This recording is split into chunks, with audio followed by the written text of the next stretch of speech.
Samuel Avon stocks नाम का होशियार और बड़ा गोरा विद्यार्थी हिमाचल प्रदेश में कोटागढ़ में आया।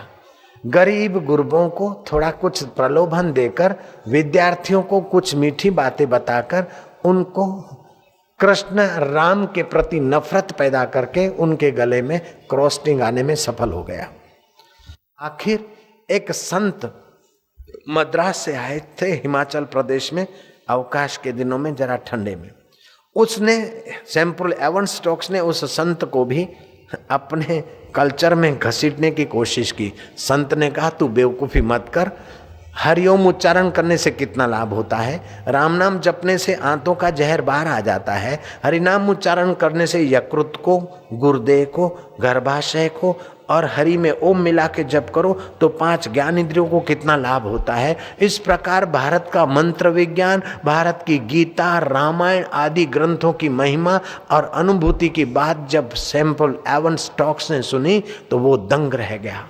उसने क्या करा, अपनी मिशनरियों को रिजाइन पेपर लिखकर भेजा कि मुझे बताया गया कि हिंदुओं को ईसाई बनाओ तो भगवान मिलेगा, लेकिन अभी पता चला कि हिंदू तो भगवान को पानी का लोटा देकर भी पुण्य कमा सकते हैं, तुलसी को जल चढ़ा के भी पुण्य कमा सकते हैं, पीपल के पेड़ को जल देकर भी स्वास्थ्य लाभ कर सकते हैं, और तो क्या तोते को पालकर बोल तोता सीताराम ऐसे करके हार्ट अटैक की बीमारियां भी मिटा सकते हैं। ऐसी हिंदू धर्म में व्यवस्था है। मैं अब हिंदू धर्म की शरण जा रहा हूं, ईसाईयत का त्याग कर रहा हूं। मेरा नाम सैमुअल एवन स्टॉक्स की बजाय में सत्यानंद सरस्वती का शिष्य कहलाने में अपने को भाग्यशाली मानता हूं। उसने हिंदू धर्म की दीक्षा ली और सत्यानंद टॉक्स उसने अपना नाम रखा।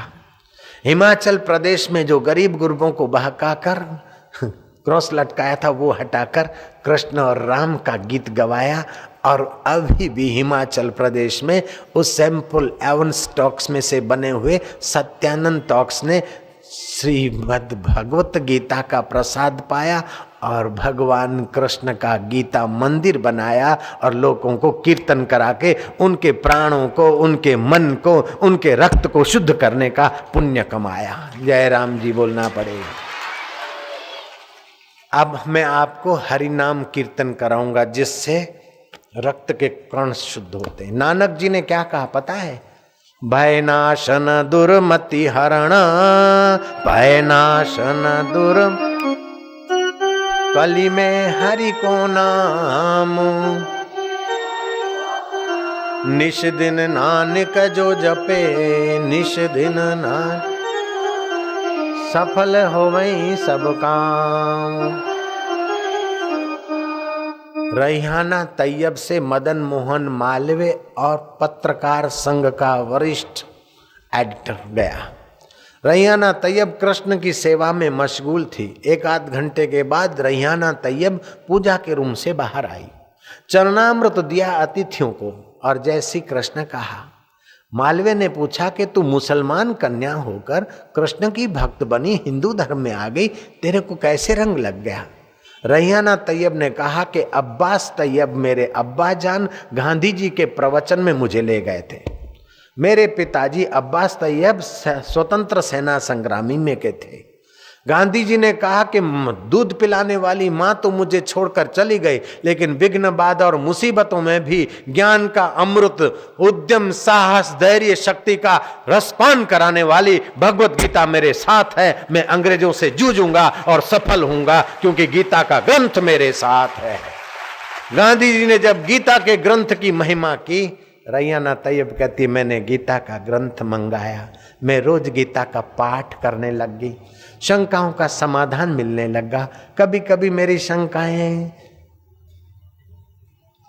समाधान नहीं पाती तो मैं गीता पढ़ते पढ़ते सिराने रख देती, तो खुद खुदा तुम्हारा कृष्ण मेरे स्वप्न में आता और मेरा समाधान करता। कोई पीर पैगंबर नहीं, खुद खुदा कृष्ण के मुख से निकली गीता मैं पढ़ती हूँ और कृष्ण गोविंद हरे मुरारे हे नाथ नारायण वासुदेवाय जपती हूँ, मुझे बड़ी शांति मिलती है। ऐसे ही अकबर की औरत ताज।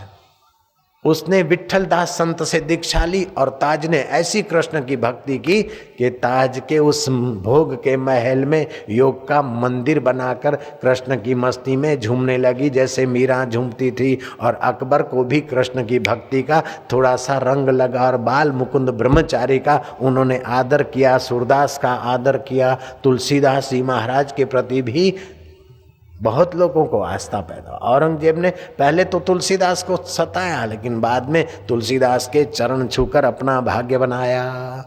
भारत की संस्कृति, हिंदू धर्म की महानता, तुम जितना जितना ये सदग्रंथ पढ़ते हो, जितना जितना योग और भक्ति का रस पान करते हो, उतना उतना विश्व मानव, चाहे अमेरिका का मार्क्स ट्वेन हो, चाहे यूरोप का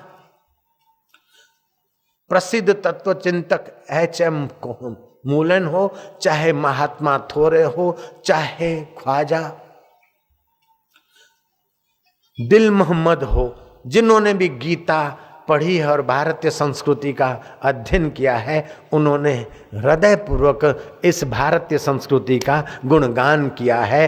तुम गर्व करो कि हम भारतवासी हैं। जयराम जी की। हम भारतवासी हैं, हम ऋषियों की संतानें हैं, हम भगवान के सपूत हैं, हम गुरुओं के सच्चे सेवाधार हैं, हम ऋषियों की संतानें हैं। हम अपनी शक्ति जगाएंगे, हम अपनी बुद्धि जगाएंगे, हम अपना पराक्रम उभारेंगे, हम अपने धैर्य को उभारेंगे, हम महान बनेंगे और देश को महान बनाएंगे।